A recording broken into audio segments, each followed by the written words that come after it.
Bonsoir à tous, voici les principales informations de ce dimanche 30 mai 2021.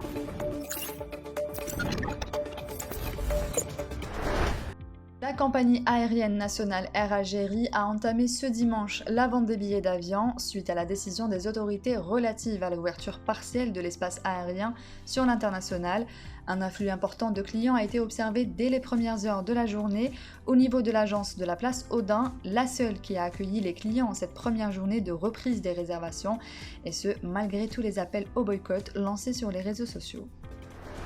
Les mesures prises dans le cadre de la réouverture partielle des frontières aériennes sont exceptionnelles en raison de la situation sanitaire liée à la pandémie du Covid-19, a indiqué ce dimanche la compagnie Air Algérie. Cette réouverture ne doit pas ramener l'Algérie à une situation épidémiologique catastrophique, a affirmé le porte-parole de la compagnie aérienne nationale, Amin Andalousi, en faisant observer que l'objectif est de concilier les besoins de mobilité des Algériens avec la responsabilité de protéger la santé et la population du pays.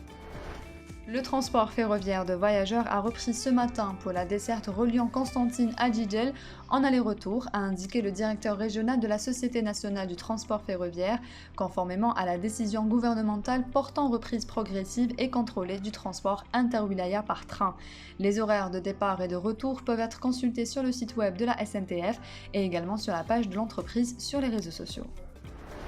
Le ministre des Transports et des Travaux publics Kamel Nasri a évoqué ce dimanche avec son homologue libyen Mohamed Salem Al-Shahoubi la réouverture des postes frontaliers et la reprise des vols Alger-Tripoli, ainsi que la réouverture d'une ligne maritime pour le transport des voyageurs et des marchandises. Dans le cadre du forum économique algéro-libyen, les deux ministres ont insisté sur l'importance du secteur des transports en tant que secteur vital pour le renforcement de la coopération économique et commerciale entre les deux pays. Pour le transport aérien, le ministre a rappelé les accords signés entre les deux pays en 1970 qui seront réactivés à travers l'organisation de 4 vols par semaine au minimum.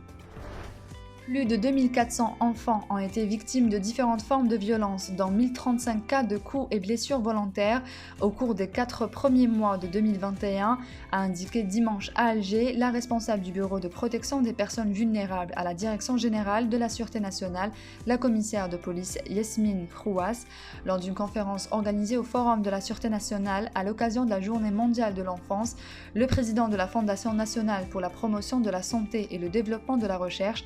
Moustapha Khriati, a appelé à la mise en place d'un programme national destiné à la prise en charge de la petite enfance, moins de 5 ans, dans différents domaines en vue de la promotion de cette catégorie de la société. Il a également appelé à la mise en place d'une loi englobant les différents textes juridiques relatifs à l'enfance. C'est la fin de ce journal, merci de l'avoir suivi, on se retrouve demain à la même heure sur nos réseaux sociaux.